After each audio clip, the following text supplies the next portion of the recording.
नमस्कार, ये आकाशवाणी पटना है। अब आप खालिद रशीद से प्रादेशिक समाचार सुनिए। पहले मुख्य समाचार।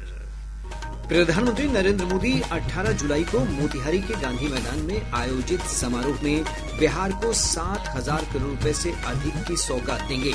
जनसभा को भी करेंगे संबोधित। मुख्यमंत्री नीतीश कुमार के निर्देश पर शिक्षा विभाग ने सरकारी स्कूलों में खाली पड़े शिक्षक के पदों पर भर्ती के लिए TRE-4 परीक्षा की तैयारी की प्रक्रिया शुरू की। मुख्य निर्वाचन पदाधिकारी विनोद सिंह गुंजियाल ने कहा, मतदाता सूची से किसी का नाम हटाने से पहले उन्हें नोटिस भेजा जाएगा। राष्ट्रीय मानवाधिकार आयोग ने पूर्णिया में जादू टोना के संदेह में एक ही परिवार के 5 सदस्यों की जिंदा जलाकर हत्या के मामले में राज्य के मुख्य सचिव और पुलिस महानिदेशक को नोटिस भेजा। और मानसून की सक्रियता से राज्य के अधिकांश भागों में हो रही है झमाझम बारिश।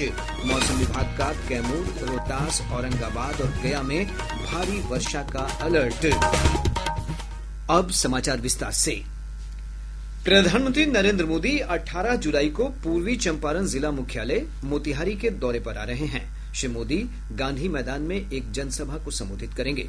वे राज्य की 7,000 करोड़ रुपए से अधिक की विभिन्न योजनाओं का शिलान्यास और लोकार्पण करेंगे। प्रधानमंत्री के कार्यक्रम को लेकर तैयारियों को अंतिम रूप दिया जा रहा है। जिला प्रशासन ने कार्यक्रम स्थल और आसपास के क्षेत्रों में सुरक्षा व्यवस्था कड़ी कर दी है। पुलिस अधीक्षक स्वर्ण प्रभात ने बताया है कि प्रधानमंत्री के कार्यक्रम में उमड़ने वाली भीड़ के प्रबंधन के लिए शहर के विभिन्न स्थानों पर व्यापक व्यवस्था की जा रही है। कार्यक्रम के दिन मोतिहारी शहर में विशेष ट्रैफिक प्लान लागू किया जाएगा। वहीं जिले में सुरक्षा के मद्देनजर सभी सार्वजनिक स्थलों, अतिथिशालाओं और होटलों में भी एहतियाती जांच शुरू कर दी गई है। किसी भी संदिग्ध गतिविधि पर निगरानी रखी जा रही है। समस्तीपुर मंडल के DRM विनय श्रीवास्तव ने बताया कि प्रधानमंत्री नरेंद्र मोदी रेलवे से जुड़ी कई परियोजनाओं का उद्घाटन और शिलान्यास करेंगे। 3 नई ट्रेनों को सर्विस शुरू की जाएगी। एक तो अमृत भारत ट्रेन चलेगी दरभंगा से होते हुए लखनऊ गोमती नगर के लिए, जो कि सीतामढ़ी और अयोध्या को कनेक्ट करेगी। साथ ही साथ एक नई ट्रेन का शुभारंभ करेंगे माननीय प्रधानमंत्री जी, जो राजेंद्र नगर टर्मिनल पटना से जाएगी दिल्ली तक। अमृत भारत एक्सप्रेस वो भी होगी। जदयू के वरिष्ठ नेता और सांसद संजय कुमार झा ने कहा है कि प्रधानमंत्री का बिहार आना हर बार शुभ संदेश होता है। पटना में संवाददाताओं से बातचीत करते हुए श्री झा ने कहा कि पिछले दौरों की तरह इस बार भी प्रधानमंत्री राज्य को बड़ी सौगात देंगे। उन्होंने कहा कि राज्यवासी प्रधानमंत्री के स्वागत के लिए उत्साहित हैं। प्रधानमंत्री जी 18 तारीख को आ रहे हैं मोतिहारी में। आदरणीय मुख्यमंत्री नीतीश कुमार जी उस मीटिंग में रहेंगे। प्रधानमंत्री का आना शुभ संकेत है बिहार के लिए। जब भी आते हैं बिहार को सौगात देते हैं। आप लोग जानते हैं कि 2024 और 2025 दोनों बजट में बिहार को एडिशनल 60,000 करोड़ रुपए का सहयोग मिला और उनके आने से भी बहुत सारा काम जमीन पे, बहुत सारा योजना का शिलान्यास उद्घाटन होता है और पूरा बिहार प्रधानमंत्री जी का स्वागत कर रहा है जो आ रहा है 18 तारीख।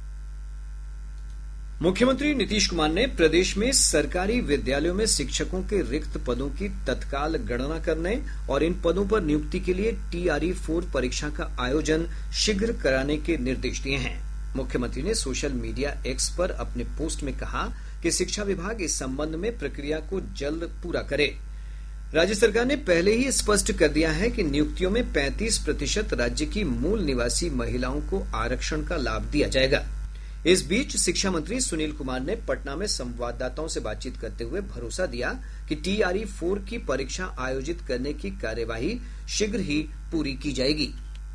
पूर्व से पंचायती राज व्यवस्था में शिक्षक थे, करीब 2.5 लाख वो भी सरकारी शिक्षक हो गए। तो हम लोग इसको वर्कआउट कर रहे हैं कि कैसे TRE-4 का एग्जाम जल्द से जल्द दिया जाए। तो हम लोग वैकेंसी और महिलाओं का तो आपने पढ़ ही लिया कि 35% बिहार की महिलाओं को जगह मिलेगा और इसको शीघ्र हम लोग यदि याचना BPSC को भेज देंगे। इसमें रोस्टर वगैरह निकालना पड़ता है, उसको करके शीघ्र हम लोग आज ही बैठक भी हमने रखी है। जदयू के वरिष्ठ नेता और ग्रामीण विकास मंत्री श्रवण कुमार ने कहा है कि नीतीश कुमार के नेतृत्व वाली NDA सरकार युवाओं को रोजगार उपलब्ध कराने के लिए कृत संकल्पित है। उन्होंने दावा किया कि विधानसभा चुनाव की घोषणा से पहले 12 लाख युवाओं को नौकरी और 38 लाख लोगों को रोजगार के अवसर उपलब्ध करा दिए जाएंगे। बिहार में नौकरी की बहार है, नीतीश कुमार है। आज 2025 में 225 सीट जीतेंगे और फिर नीतीश कुमार के नेतृत्व में सरकार बनाएंगे। 12 लाख नौकरी भी देंगे चुनाव से पहले और 38 लाख लोगों को रोजगार भी देंगे। राज्य में जारी मतदाता सूची के विशेष गहन पुनरीक्षण अभियान के दौरान अब तक 6 करोड़ 99 लाख से अधिक वोटरों का गणना प्रपत्र जमा हो चुका है। यह कुल 7 करोड़ 89 लाख से अधिक मतदाताओं की संख्या का 88.65% है। अब मात्र 6.85% मतदाताओं के प्रपत्र जमा किए जाने हैं। अभियान के संपन्न होने में केवल 9 दिन शेष रह गए हैं। इसे देखते हुए निर्वाचन आयोग ने बाकी बचे मतदाताओं से गणना प्रपत्र भरने की अपील की है। इधर मुख्य निर्वाचन पदाधिकारी विनोद सिंह गुंजियाल ने कहा है कि मतदाता सूची से किसी का नाम काटने से पहले उन्हें नोटिस भेजा जाएगा। उन्होंने बताया कि मृत, स्थायी रूप से स्थानांतरित और 1 से अधिक स्थानों पर पंजीकृत मतदाताओं की अलग से सूची बनाई जाएगी। इस सूची को मान्यता प्राप्त सभी राजनीतिक दलों को भी भेजा जाएगा। भाजपा के वरिष्ठ नेता और पूर्व केंद्रीय मंत्री सैयद शाहनवाज हुसैन ने कहा है कि चुनाव आयोग ने अच्छी नीयत के साथ मतदाता सूची का गहन पुनरीक्षण कार्य करना जारी रखा है। इसके अच्छे नतीजे आएंगे। श्री हुसैन ने विपक्षी दलों पर SIR को लेकर भ्रम फैलाने का आरोप भी लगाया। देखिए, SIR पे, वोट रिवीजन पे, वेरिफिकेशन पे कोई गलतफहमी पैदा करने की जरूरत नहीं है। चुनाव आयोग अच्छी नीयत से इसको कर रहा है। राजद और कांग्रेस के लोग जान चुके हैं कि वो बुरी तरह हारने वाले हैं, तो बिहार की हार का ठीकरा भी चुनाव आयोग पर थोप रहे हैं। चुनाव आयोग को सॉफ्ट टारगेट बनाया जा रहा है। चुनाव आयोग अच्छा काम कर रहा है। जो वोटर स्वर्ग सिधार गए वो वोटर का नाम हटेगा। जो 2 जगह वोट डाल रहे हैं वो नाम हटेगा, लेकिन जो वैलिड वोटर है वो नाम नहीं हटने वाला। केंद्रीय कृषि और किसान कल्याण मंत्री शिवराज सिंह चौहान कल बिहार दौरे पर रहेंगे। श्री चौहान कल दोपहर समस्तीपुर जिले के पूसा स्थित डॉक्टर राजेंद्र प्रसाद केंद्रीय कृषि विश्वविद्यालय के 4थे दीक्षांत समारोह में भाग लेंगे। बिहार में भारत नेपाल सीमा पर तैनात सशस्त्र सीमा बल ने मादक पदार्थों की तस्करी रोकने में बड़ी सफलता पाई है। SSB के पटना सीमांत मुख्यालय के महानिरीक्षक निशित कुमार उज्जवल ने पटना में संवाददाताओं से बातचीत में बताया कि इस वर्ष जनवरी से अब तक अलग अलग स्थानों पर 6,700 किलो से अधिक मादक पदार्थ पकड़े गए हैं और 153 तस्करों को गिरफ्तार किया गया है। मादक द्रव्यों के तस्करी को रोकथाम के लिए जो मुहिम चलाई गई है उसमें 157 केसेज आइडेंटिफाई हुए हैं और अभी तक 6,709.759 किलोग्राम मादक पदार्थ जब्त हुए हैं। इसमें 153 ड्रग पेडलर से जो मादक पदार्थ के तस्कर हैं उनको अरेस्ट किया गया। जाली मुद्रा का जो अभी तक डिटेक्शन हुआ है 4 केसेज मिले हैं हमें। इसमें टोटल 1,10,600 जाली मुद्रा जब्त की गई है। प्रादेशिक समाचार आप आकाशवाणी पटना से सुन रहे हैं। ताजा समाचारों के लिए आप हमारे X हैंडल AIR_News_ पटना पर जा सकते हैं। राष्ट्रीय मानवाधिकार आयोग ने पूर्णिया में एक ही परिवार के 5 सदस्यों को जिंदा जलाकर मार दिए जाने के मामले में मुख्य सचिव और पुलिस महानिदेशक को नोटिस जारी किया है। जादू टोना करने के संदेह में इस हत्याकांड को अंजाम दिया गया। आयोग ने घटना के बारे में मीडिया की खबरों का स्वतः संज्ञान लेते हुए अधिकारियों को 2 सप्ताह के भीतर इस मामले की विस्तृत रिपोर्ट देने का निर्देश दिया है। आयोग ने कहा है कि यदि खबरें सही हैं तो ये मानव अधिकारों के उल्लंघन का गंभीर मामला है। आयोग ने राज्य सरकार को इस कांड में पीड़ित परिवार का एकमात्र जीवित सदस्य और घटना का प्रत्यक्षदर्शी 16 साल के बच्चे को उचित मार्गदर्शन और सुरक्षा देने का भी निर्देश दिया है। केंद्रीय अन्वेषण ब्यूरो CBI ने आयकर विभाग के डिप्टी कमिश्नर आदित्य सौरभ और 2 अन्य कर्मियों को 2 लाख रुपए रिश्वत लेते रंगे हाथ गिरफ्तार कर लिया। डिप्टी कमिश्नर आदित्य और अन्य 2 आरोपी income tax inspector Manish Pankaj और MTS शिवम पटना स्थित आयकर महानिदेशक अनुसंधान के कार्यालय में पदस्थापित थे। CBI ने इन तीनों को अदालत में पेश किया। इसके बाद इन्हें न्यायिक हिरासत में जेल भेज दिया गया है।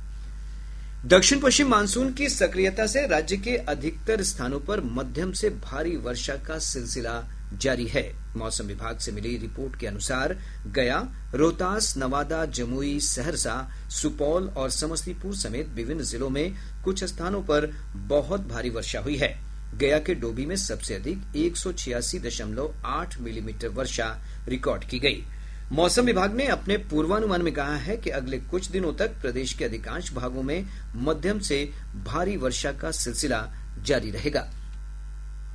अगले 24 घंटों के दौरान राज्य के उत्तर पश्चिम एवं दक्षिण भाग के अधिकांश स्थानों पर जबकि शेष भाग के अनेक स्थानों पर वर्षा होने की संभावना है एवं राज्य के दक्षिण मध्य एवं पश्चिम भाग के 1 या 2 स्थानों पर मेघ गर्जन, वज्रपात और तेज हवा 30 से 40 किलोमीटर प्रति घंटा चलने की संभावना है। राज्य के कैमूर, रोहतास, औरंगाबाद एवं गया जिलों के 1 या 2 स्थानों पर बहुत भारी वर्षा होने की संभावना है। राज्य के सीवान, सारण, बक्सर, भोजपुर, अरवल, जहानाबाद, मुंगेर, बेगूसराय, समस्तीपुर और नवादा जिलों के 1 या 2 स्थानों पर भारी वर्षा होने की संभावना है। पड़ोसी राज्य झारखंड और उत्तर प्रदेश के साथ ही राज्य के विभिन्न भागों में हो रही बारिश के कारण गंगा समेत प्रदेश से होकर गुजरने वाली विभिन्न नदियों के जलस्तर में बढ़ोतरी दर्ज की गई है। केंद्रीय जल आयोग से प्राप्त जानकारी के अनुसार गंगा नदी का जलस्तर बक्सर, पटना, मुंगेर समेत विभिन्न स्थानों पर लगातार बढ़ रहा है। पटना के गांधी घाट और हाथीदह में नदी खतरे के निशान के काफी करीब बह रही है। वहीं गंडक नदी का जलस्तर मुजफ्फरपुर के रेवा घाट और हाजीपुर में लगातार बढ़ रहा है।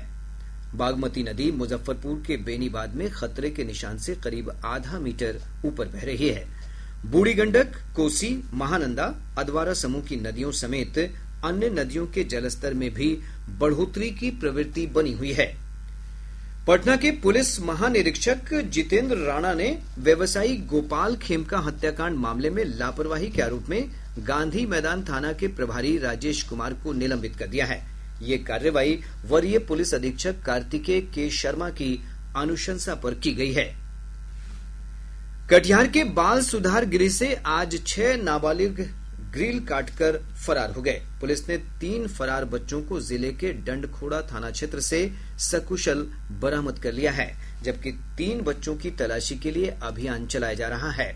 जिलाधिकारी मनीष कुमार मीणा ने अपर समाहर्ता को मामले की जांच के आदेश दिए हैं। और अब अंत में मुख्य समाचार एक बार फिर। प्रधानमंत्री नरेंद्र मोदी 18 जुलाई को मोतिहारी के गांधी मैदान में आयोजित समारोह में बिहार को 7,000 करोड़ रुपए से अधिक की सौगात देंगे। जनसभा को भी करेंगे संबोधित।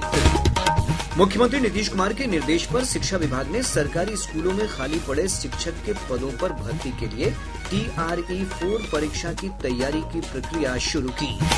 मुख्य निर्वाचन पदाधिकारी विनोद सिंह गुंजियाल ने कहा, मतदाता सूची से किसी का नाम हटाने से पहले उन्हें नोटिस भेजा जाएगा। राष्ट्रीय मानवाधिकार आयोग ने पूर्णिया में जादू टोना के संदेह में एक ही परिवार के 5 सदस्यों की जिंदा जलाकर हत्या के मामले में राज्य के मुख्य सचिव और पुलिस महानिदेशक को नोटिस भेजा। और मानसून की सक्रियता से राज्य के अधिकांश भागों में हो रही है झमाझम बारिश।